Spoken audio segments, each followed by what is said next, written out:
ರಾಷ್ಟ್ರ ಸಂವಿಧಾನಕ್ಕೆ ನೀನೆ ಶಿಲ್ಪಿಯು ದಾರಿದೀಪವು ನೀನೆ ಕಲಿಸಿಕೊಟ್ಟೆ ಸಮಾನತೆಯನು ಏಕತೆಯನು ರಾಷ್ಟ್ರ ಸಂವಿಧಾನಕ್ಕೆ ನೀನೆ ಶಿಲ್ಪಿಯು ನೀನೆ ಕಲಿಸಿಕೊಟ್ಟೆ ಸಮಾನತೆಯನು ನಿನ್ನ ಲೇಖನಿಯ ಬರಹ ದೇಶ ಗರ್ಜನೆ ಒಂದು ಮಾತು ಕೂಡ ಭೀಮ ಗರ್ಜನೆ ನಾಯಕ ನೀನು ಭೀಮರ ಮಹಾನಾಯಕ ನೀನು ಭೀಮರ ನಾಯಕ ನೀನು ಭೀಮರ ಮಹಾನಾಯಕ ನೀನು ಭೀಮರ ನೊಂದ ಜನರಿಗೆ ನೀ ದೇವರೋ ಜಗ ಹೇಳಿದೆ ಜೈ ಭೀಮರ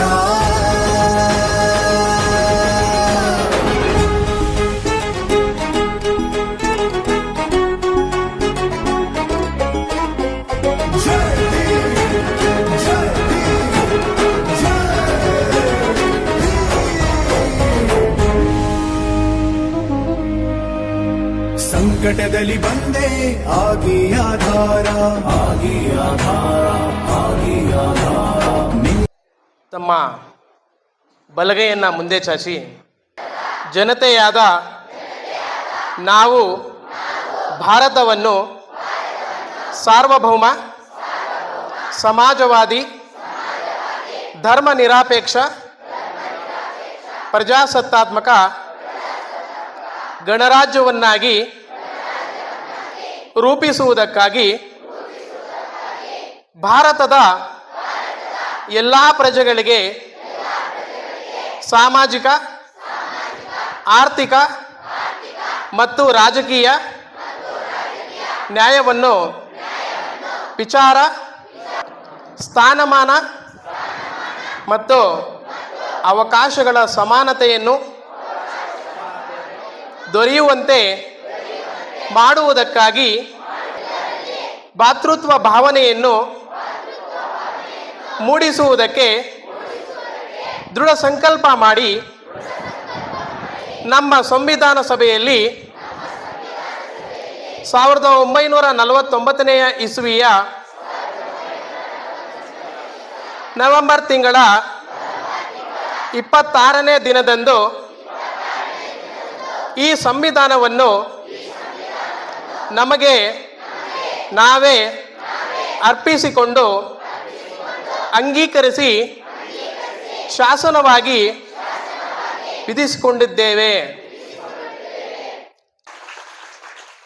ಈ ಕಾರ್ಯಕ್ರಮದ ಒಂದು ಅಧ್ಯಕ್ಷತೆಯನ್ನು ವಹಿಸಿಕೊಂಡು ಶ್ರೀ KR ಮಂಜುನಾಥ್ ಉಪಾಧ್ಯಕ್ಷರು ವಕೀಲರ ಸಂಘ ಗುಡಿಬಂಡೆ ಇವರು ಈ ಒಂದು ದಿನದ ಒಂದು ಕಾನೂನು ಅರಿವು ನೆರವು ಕಾರ್ಯಕ್ರಮ ಕುರಿತು ಒಂದು ಸಿಹಿ ನುಡಿಗಳನ್ನು ಹೇಳಬೇಕಾಗಿ ಕಾನೂನಿನ ಅರಿವು ಮೂಡಿಸಲಿಕ್ಕೆ ಸಲಹೆಗಳನ್ನು ನೀಡಬೇಕಾಗಿ ತಮ್ಮಲ್ಲಿ ಮನವಿ.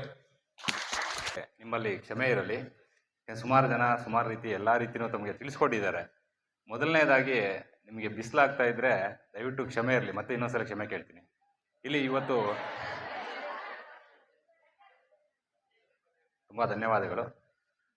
ಇವತ್ತು ಸಂವಿಧಾನ ದಿನಾಚರಣೆ ಅಂದರೆ ನಮಗೆ ಸಂವಿಧಾನದ ಬಗ್ಗೆ ಸಂಪೂರ್ಣವಾಗಿ ತಮಗೆ ಮಾಹಿತಿ ಕೊಟ್ಟಿದ್ದಾರೆ. ಇಲ್ಲೆಲ್ಲ ಗಣ್ಯಾತಿಗಣ್ಯರು ಯಾವ ರೀತಿ ಆಯಿತು ಸಂವಿಧಾನ, ಅಂಬೇಡ್ಕರ್ ಜಿ ನಮಗೆ ಯಾವ ರೀತಿ ಅವರು ಒಂದು ಸಂವಿಧಾನವನ್ನು ಬರೆಯೋದಕ್ಕೆ ಎಷ್ಟು ಪ್ರಯತ್ನ ಪಟ್ಟಿದ್ದಾರೆ ಮತ್ತು ಅದರಲ್ಲಿ ಎಷ್ಟೊಂದು ಅಡ್ಡ ಆತಂಕಗಳಿತ್ತು ಅದನ್ನೆಲ್ಲ ನಿವಾರಣೆ ಮಾಡಿ ನಮಗೋಸ್ಕರ, ಅಂದರೆ ಅವ್ರಿಗೋಸ್ಕರ ಅಲ್ಲ ನಮಗೋಸ್ಕರ.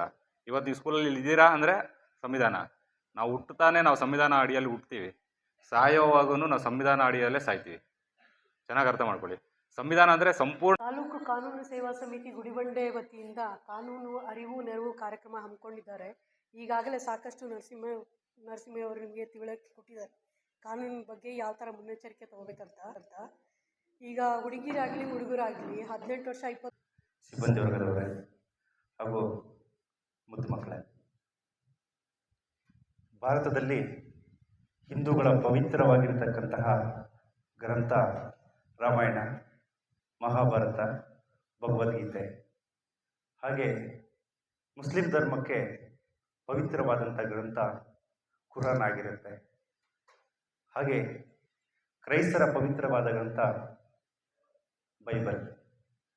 ಆದರೆ ಈ ಎಲ್ಲ ಧರ್ಮಗಳು ಭಾರತೀಯರು ಒಪ್ಕೊಂಡಿರತಕ್ಕಂತಹ ಏಕೈಕ ಶ್ರೇಷ್ಠವಾಗಿರ್ತಕ್ಕಂತಹ ಗ್ರಂಥ ಯಾವುದಾದ್ರೂ ಇದೆ ಅಂತಂದರೆ ಅದು ನಮ್ಮ ಭಾರತ ಸಂವಿಧಾನ ಮಾತ್ರ. ಇವತ್ತಿನ ದಿವಸ ನೀವೆಲ್ಲ ಮಕ್ಕಳು ಸಮಾಜ ವಿಜ್ಞಾನದ ಇತಿಹಾಸ ಚೆನ್ನಾಗಿ ಓದಿರ್ತೀರ. ಡಾಕ್ಟರ್ ಬಾಬಾ ಸಾಹೇಬ್ ಅಂಬೇಡ್ಕರ್ ಅವರು ಒಂದು ಮಾತು ಹೇಳಿದ್ದಾರೆ, ಯಾರು ಇತಿಹಾಸವನ್ನು ಮರೆತಿರುತ್ತಾನೋ. Madam Chetan madam,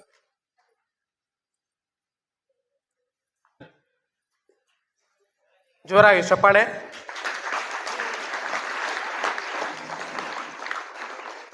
madam madam Tejas ಯಾವ ಗೇಮು? ಇಲ್ಲ ಮೇಡಮ್, ಇವರಿಬ್ಬರು ಆಯ್ತಾ? ಸುಪ್ರೀತ್ ಕೂಡ ಯಾವುದರಲ್ಲಿ? ಕೇರಮ್ ಅಲ್ಲ? ಇರಿ ಸುಮ್ಮನೆ ಇರಿ. ಅದೇ ರೀತಿಯಾಗಿ ಸನ್ಮಾನ